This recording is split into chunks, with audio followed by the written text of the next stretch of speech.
kama uko Kenya za nje, uko wapi? Uko Dubai, uko Amerika, watu wote, watu wa Kenya wote, hata uko wapi? Mwenye unaona kama mimi naongea vizuri, msiwache nikufe wapendwa, msiwache nikufe. Mimi niko growth kwa tumbo, msiwache nikufe wapendwa. Mtu mwenye ako nje, mwenye ako wapi? Ako Kenya gani? Ako wapi? Ako Dubai? Ako wapi? Tafadhali muniangalie, ni kwa president mwenye uko Samuel Ruto.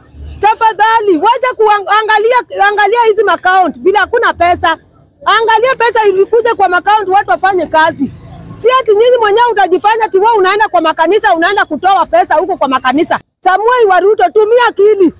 Tumia akili, fanyia wana Kenya kazi. Si ati wewe mwenyewe utajifanya tu ati pesa unaweka kwa makanisa. Kwani makanisa kuna pesa? Hii soko ya hapa chini. Hii soko ya hapa, kwa nini mnataka kutolea watu? Mnaikuru count. Kwa nini mnataka kutoa watu na huko mnaona kama watu wanafanya business huko? Kwa nini mnataka kutoa watu? Kwani nyinyi huna kazi ya kufanya? Hii serikali yako, kwani nyinyi huna kazi ya kufanya?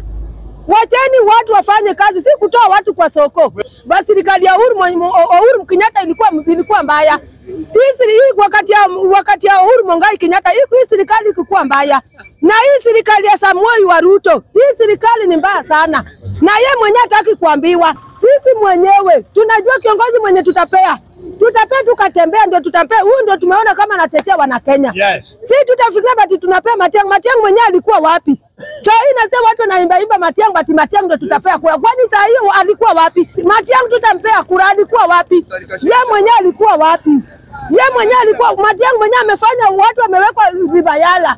Yeye mwenyewe amefanya Wajaluo wamewekwa Ribayala huko. Sisi mwenyewe Matiang'i mwenyewe wakati yeye mwenyewe alikuwa sijui alikuwa wapi? Alikuwa amejifanya bati magari ati sijui anawekwa kala sijui gani hiyo.